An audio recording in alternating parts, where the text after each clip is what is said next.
నువ్వంటూ పుట్టినట్టు నా కొరకు ఆ చూకి అందలేదు ఇంతవరకు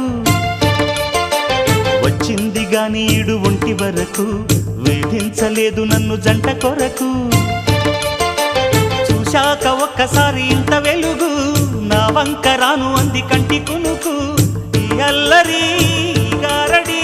నీ లీల అనుకోనా నీ పేరు ప్రేమ అవునా